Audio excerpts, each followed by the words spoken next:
Welcome to Redtastic. Story 1. My family, mom, dad, preteen brother, teenage sister, were staying with me and my fiancé at our place. They got here on the 1st and were meant to stay until the 21st. My parents have always had knocking related issues, which is part of why I was so happy to move out of their place. On getting here, mom decided to make everyone breakfast every single day. While I think this is very nice of her, she makes it when she wakes up at 7 and it's done at 7:30. So if anyone isn't awake and sits at the table for 7:30, she'll come get them. My fiancé and I are not morning people, and even before lockdown, we never had to get up before 8. But now we're working from home, we've been getting up closer to 10. So for a week, mom has been barging into our room to wake us every morning. It's summer, or at least summer adjacent. It's hot as hell F. So my fiancé is usually just in boxers, and I'm just in my underwear, comfy bra and pants. My fiancé has a couple scars on his chest from a surgery years ago, and my bra has a tendency to roll up, down, left and right. So on any given morning, we could look like anything. This morning, mom said she had a click and collect order to get from the supermarket, so she and my sister went to get it. They came back and mom picked up a bag and asked me to talk in another room. I went with her and she handed me the bag, which contained 4 pairs of pajamas, 2 men, 2 women, all supermarket own brand. They are full-on long trouser, long sleeve things with cuffs around the wrists and ankles to stop them slipping too far.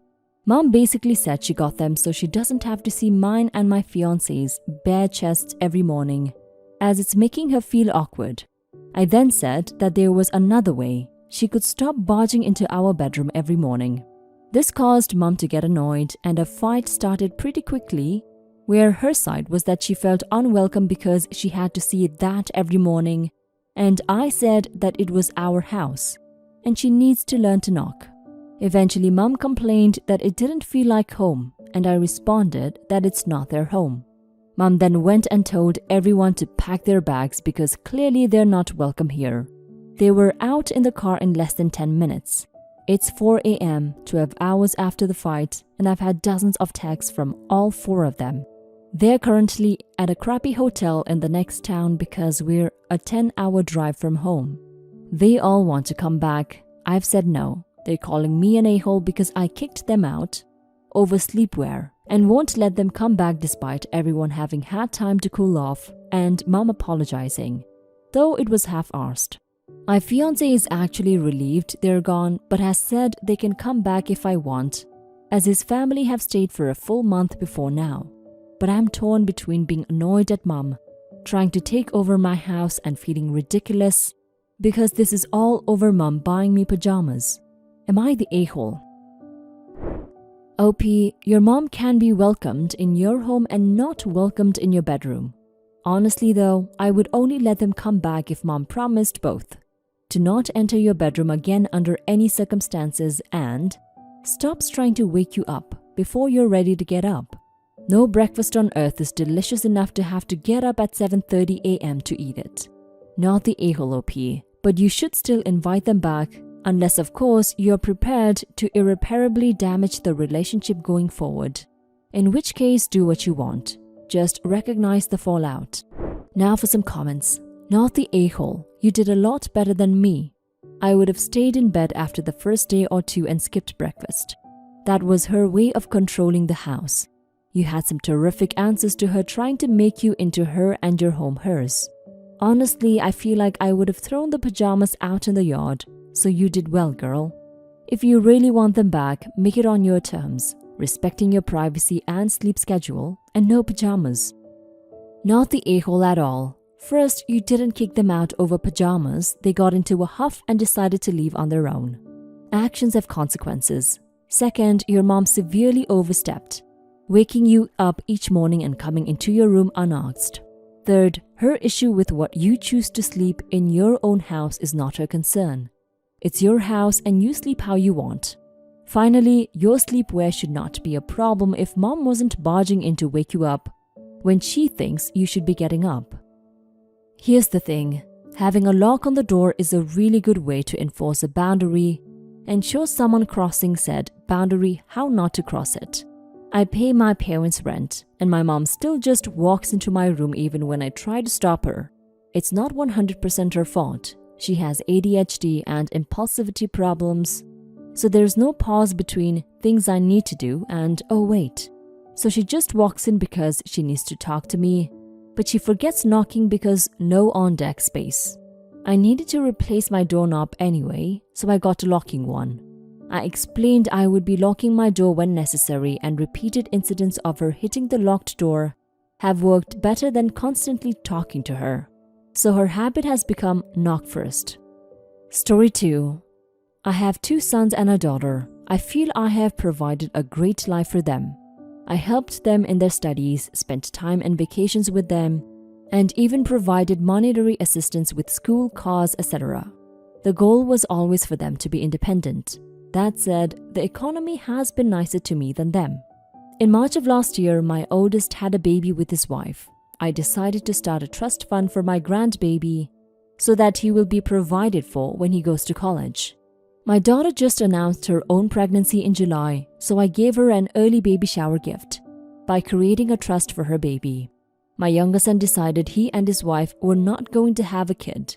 That's fine. Personally, I think that's a good choice for him. I would love more grandbabies, but he and his wife are not the most responsible of people. Well, when I told my daughter about the trust, my son's wife started acting off.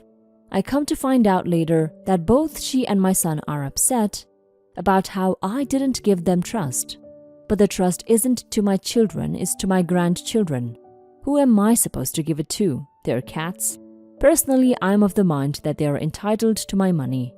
I told them absolutely not, that they were adults and could provide for themselves, that my older 2 children were taking on a financial burden, and my goal is to ease that burden off of my grandkids. They claimed I was punishing them for being responsible and trying to force them to have kids. Well, my son went complaining to his aunt, my sister-in-law, and now she's trying to convince him, edit, my husband, not my son, to start a fund for my youngest, like a housing fund. I told my husband absolutely not, and he thinks I'm being unreasonable. Am I the a-hole? You're not the a-hole, OP. It's your money and you should totally do with it whatever it is you want. You are a great parent and grandparent. Your kids are lucky to have you. In this matter, I understand your side. It's not like you're dashing out money to your other 2 kids who have children. You're setting up a trust fund for their kids. Your other son has no kid, so a trust fund really isn't necessary for him. But in this equation, he's feeling left out and probably hurt. Yes, he's acting entitled to your money, but if you don't want this to go on any longer than it has, then talk to him. Then you can try explaining your point of view to him, and hopefully he understands. Now for some comments. It's my understanding that with most trust funds, the grandchildren wouldn't even have access to the money until after they turn 18.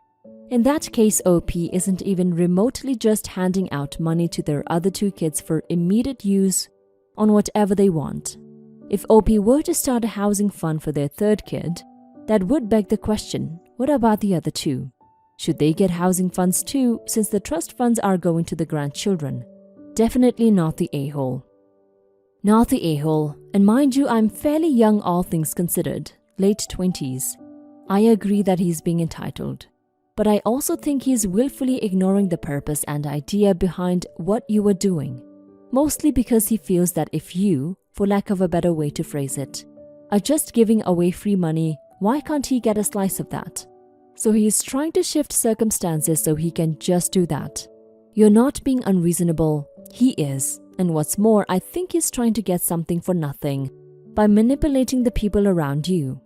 It doesn't sound like this was your intention, but your youngest probably sees this as favoritism. Take the child or grandchild relationship out of it and look at it like this. You gave 2 out of 3 families a gift. How can the excluded family not feel hurt? I think the thought process of, your children didn't get the money, it's for grandkids, is wrong. The parents may not have direct access to the funds, but you've indirectly decreased their financial burden. You've also provided those families with an extra peace of mind. I mean, you're not the a-hole, It's your money, do with it as you please, but actions have consequences. Whether you agree with it or not, your actions hurt your youngest child. It's up to you if you want to repair that damage. Story 3. For some background, I'm 24 female and my fiancé is 28 male. We've been dating for around 3 years and we met at a yoga class I taught. My fiancé comes from amazing wealth, compared to my family at least. And for some context, his family owns several million-dollar homes, including a couple that he technically owns. He's really been cagey about only one thing, and we're nearly perfect on everything else, which is paying off my student loans. Due to some poor choices on my end, I ended up with nearly $100,000 in debt, which is a huge burden for me to carry. Given the circumstances and the ridiculous rates I have to pay, not to mention its effect on my credit score, and upward mobility from a career perspective, we've largely agreed that he will pay things off once we settle down, which is his family's way of telling us to get married. With the wedding less than 3 months away, he's getting cold feet. His dad is fine, but he doesn't want to go behind my fiancé's back. I am aghast and indignant that he's suddenly pulling out of something we've talked about. And it worries me about the future where in marriage, he's going to be strict with his money and my money, which is not what I have in mind. Given his family's wealth, I will be signing a prenup of sorts and have spoken to a family friend who is a lawyer who agrees that it's not an onerous thing. With all of that down, I'm disappointed and hurt to see him go back on his word. I want to put my foot down and insist on this before we get married. I want him to follow through or at least set up a payment plan in the next few months. In all the stress of wedding planning, he's conveniently pushing away this conversation, which is his way of avoiding it. I wonder how things will be after marriage. And this is something I don't want to think about. What should I do? Am I the a-hole if he's the one who backed off on a promise that means a lot to me and helps me immensely in my career and work-life situation? Now for some comments. You're the a-hole. You're an entitled person and a gold digger. You are entitled to nothing from him. The emphasis you put on paying your debt may be why he's getting cold feet, that you only see him as your piggy bank. Reading your comments, I see you have said, he can afford to give me a clean start and give me the mental fortitude to rebuild things. Do you know who else can help you rebuild things? Yourself.